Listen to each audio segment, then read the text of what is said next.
To Sustainable Leadership Live. I'm Lisa Danforth, your host, and today I have the delightful Pam Drzewiecki. Pam, thank you so much for joining us today. My pleasure. I'm happy to be here. Before we jump in, I want to share a little bit about Pam, why we have her here today. And Pam is a recovering COO from an insurance firm turned business and life strategist for women to thrive in their personal and their professional lives. She's also an author, speaker, and founder of the Powerful Purpose and the Purpose Den community. Pam has helped hundreds of women shift their vision in life to pause, I love that, discover, and design what's next. And today she is sharing how to grow in your superpower. So very important, but not always so darn easy, right? Right. So like we were talking about in the green room, it seems like so many of us, especially as we get a little bit older past our 20s and 30s, we can disconnect from what that superpower is. But it is so very important. Can you share how we can start getting back into it, leaning into it? Oh, absolutely. So that's the thing is, right? Over the years, we start losing our identity of who we really are because we're wearing so many different hats. And we're being drawn in so many different ways. And we continue to be on that hamster wheel of busyness of life.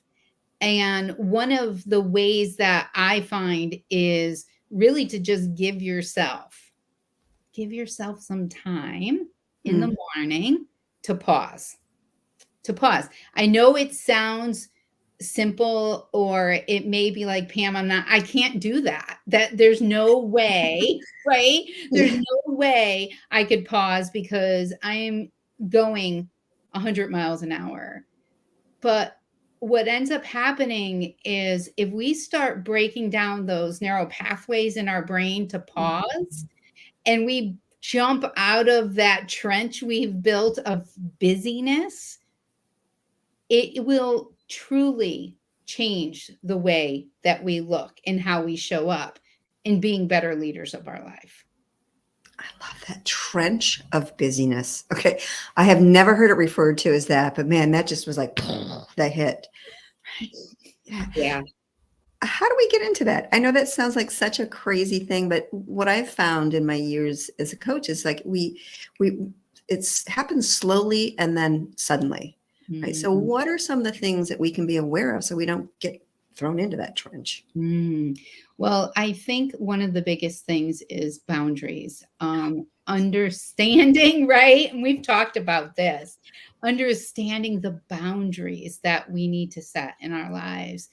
It's very easy for us to say yes, because a lot of us are programmed to just be very people pleasers. And I'm a recovering people pleaser, and a lot of my clients that I work with are people pleasers, and there's nothing wrong with that.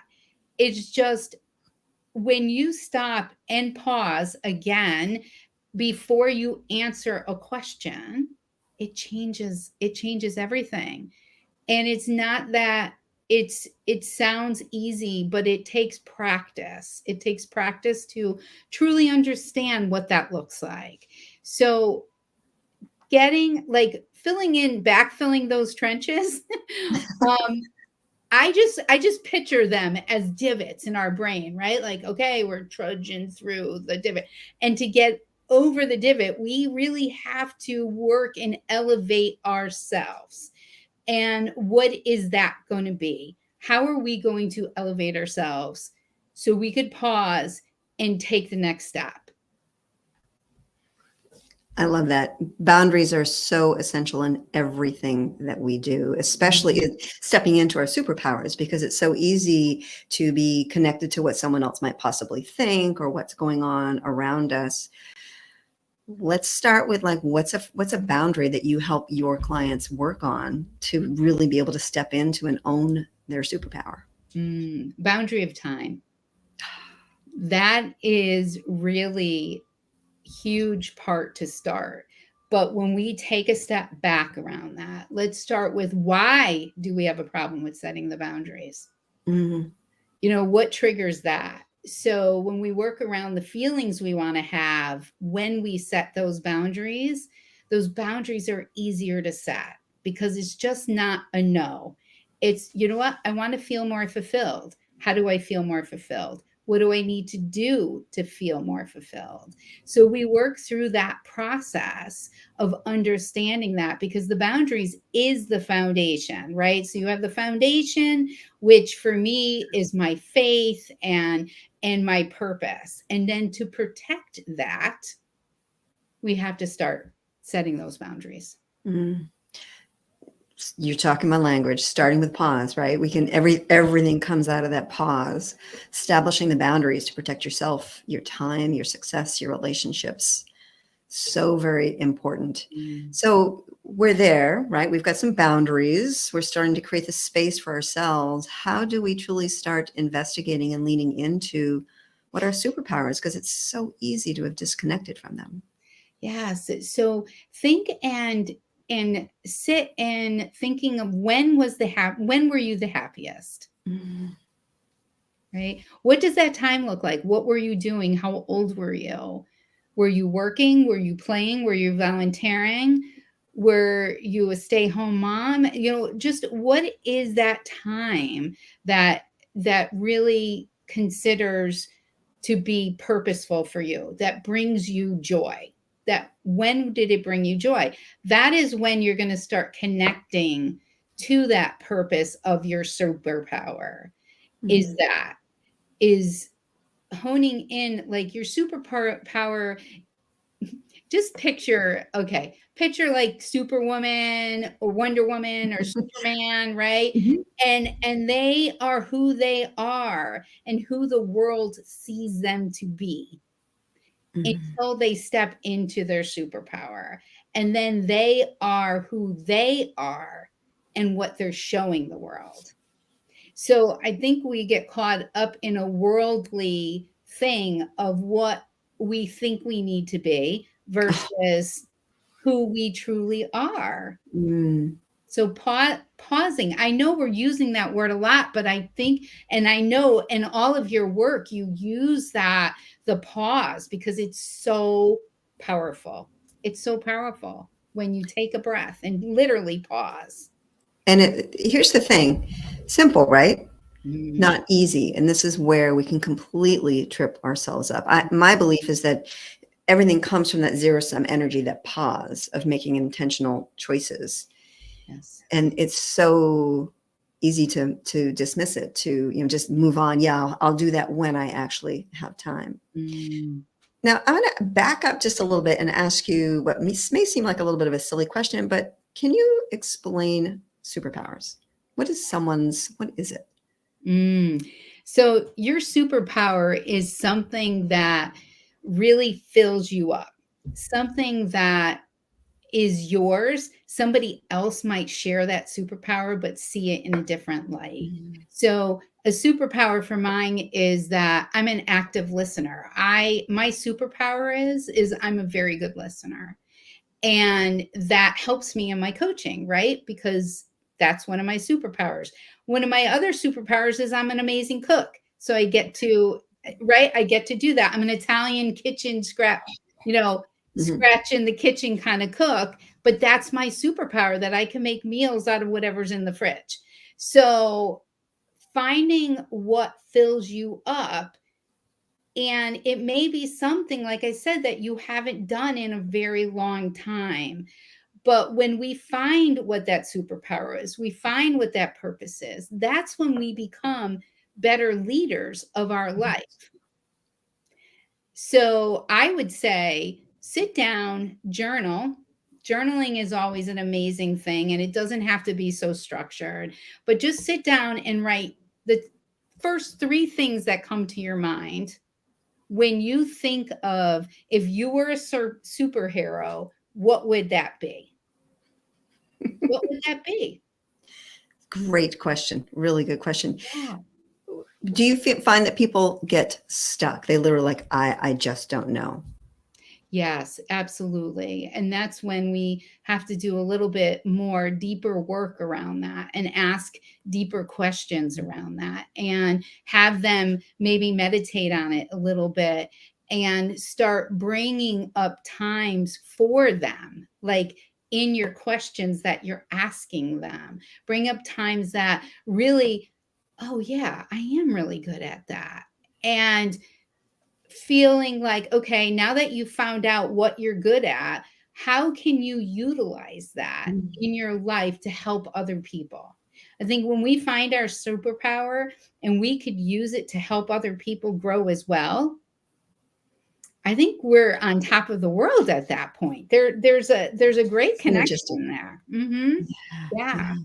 You're making me think a few times I've had people actually ask the loved ones, their close ones around them, what they see as their strengths, those types of things, because we don't see it within ourselves, right? Which is kind of leading me to the next question, which is really, um, I think what we often do is minimize it. If it comes so easily to us, it can't be that powerful, right? It can't be that impactful within our lives. Do you find that with the people that you speak with? Absolutely. It goes back to having those conversations with them so they could actually start seeing it. And I love that, asking people around them that love them, right? And even asking people that might not have as strong of a connection relationship wise, because they may see something different Mm. than the people that are close with you every single day. Yeah, that's And a I great think one. that's empowering. I think that's empowering, asking that question.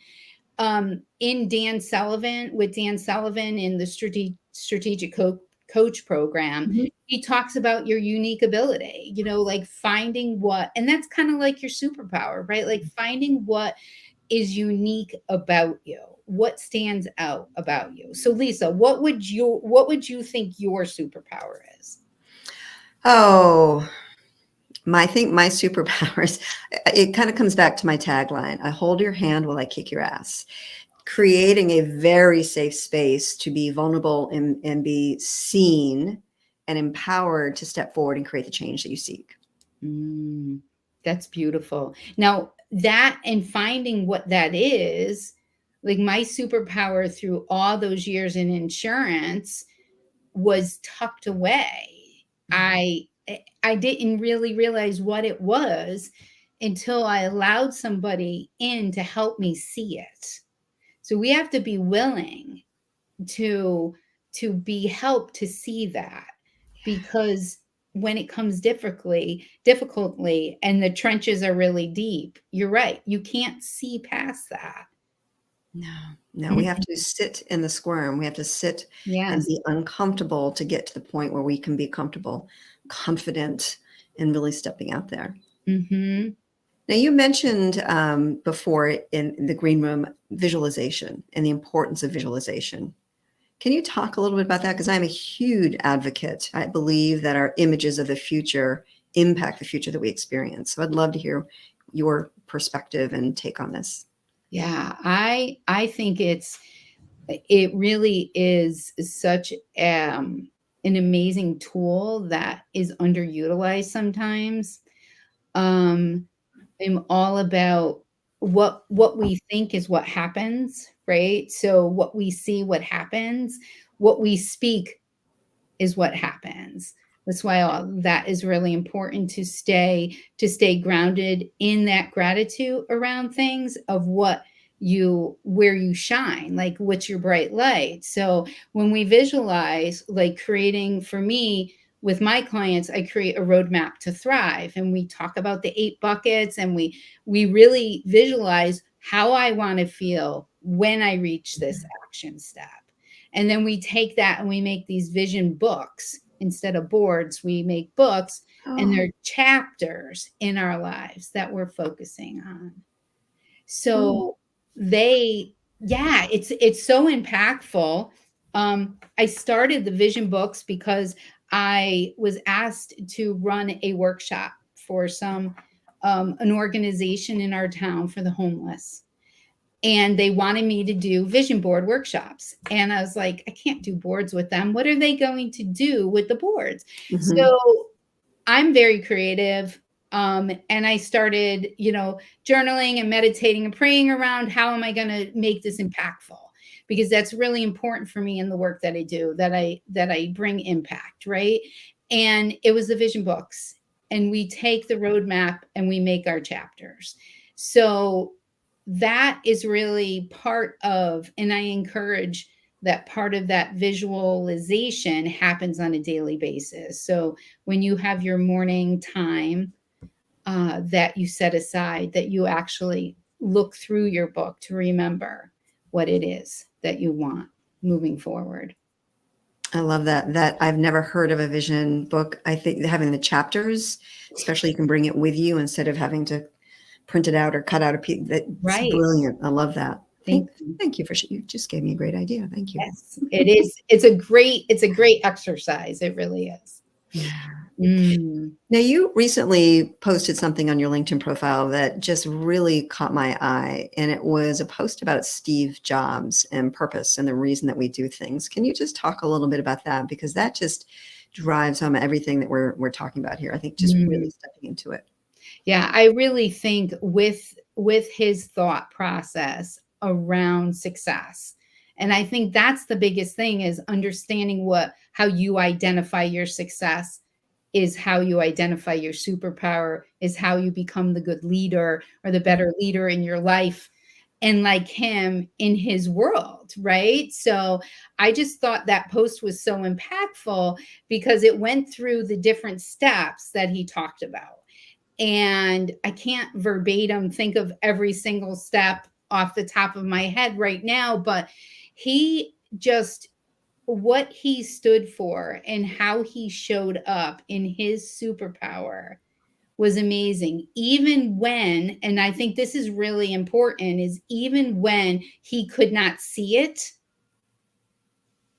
he kept on moving forward towards it because he knew that was what his superpower was. Right. And to trust. I think it takes a hell of a lot of trust Mm-hmm. to be able to step into and create the space for it to show itself. Mm-hmm. It's kind of frightening. Yeah. And that is the hardest thing, is to trust that you're onto something. It's like the water pump, right? I think Zig Ziglar said it, right? You pump and you pump and you pump and you want to stop. Mm-hmm. And then, but you find out the next pump is when your water was going to happen. That's how impactful understanding what your superpower is that you could keep on pumping to get towards that, to let the water flow.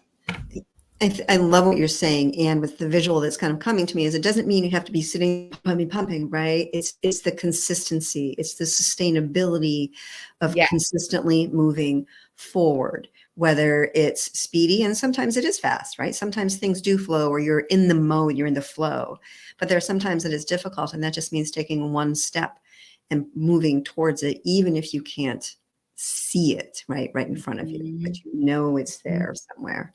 Yes. Yeah. Wow. How did you get into the purpose? Like, well, how did this become so important to you? Life experiences, chapters in I call them chapters or seasons in my life that I had gone through. There was a lot of rough patches, and I just kept on moving forward. And I knew one of my superpowers was to work hard, head down, and just keep on moving forward. Superpower that ends up hindering you if you don't lift up and pause, right? And that is one of the things that ended up happening, is I worked so hard in the industry that I was in, based on the personal life I had at that time. It was like a perfect storm of just moving forward.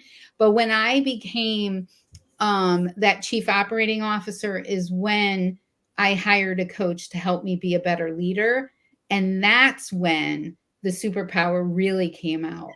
And that's when, at 28 years, I ended up leaving and starting Powerful Purpose and starting my own coaching practice, which is really meant to help women thrive in their lives. And then 2 years ago, I started the Purpose Den. So it really is life experiences. And the more that I work with my clients, it reaffirms that this is so necessary so necessary. And I see it even more after COVID and So much.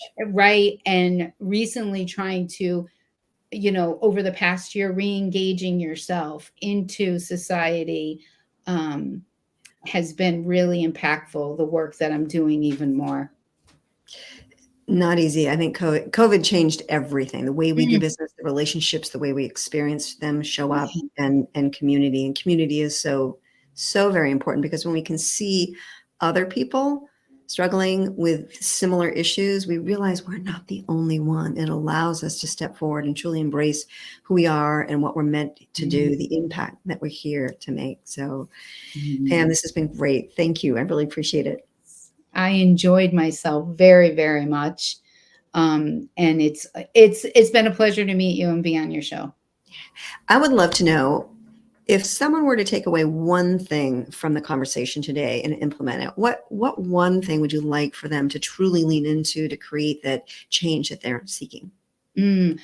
I would say, and I wrote this nugget when I first, did my business 6.5+ years ago, is truly live your life in purpose, on purpose, and not driven by the circumstances that you're in right now, because we all have choices. And in order for us to sustain our life of the way we are meant to live, is to make that choice. And it could be, sometimes it's a really hard choice and the outcome isn't exactly where you want it to be. Just stay safe in your choices, and just really embrace them, though, and stay with your boundaries and live in your purpose and not driven by those circumstances. And be unapologetic about it. Yes, yes, yes. Absolutely. Pam, where can people find you, reach out? Do you have a website, social media platform you prefer? Yes, actually, my website is powerful-purpose.com. All my stuff is there, and all my links to social media is there on my website. You'll find me on LinkedIn under Pam Drzewiecki, and on Instagram I'm on there quite a bit, and I have a business page on Facebook. So I'm around. I have blogs on there. You can find me. I'm I'm around. Fantastic. Absolutely. And if you reach out on LinkedIn, please just let her know that you saw her on Sustainable Leadership Live. That would be great. So thank you, everyone, for joining us. I really appreciate it. Next week, I have the always amazing Laura Sorensen. She's going to be showing up. She's a brand strategist, sharing with us her journey as an entrepreneur, some of the struggles she's had, and how to avoid them so that we can have it be just a little more ease, not easy, but just bringing in more ease. So join us next week, 11 a.m. East Coast, 8 a.m. Pacific, on June 28th. All right. Thank you, everyone. Thanks, Pam. Bye. Bye-bye.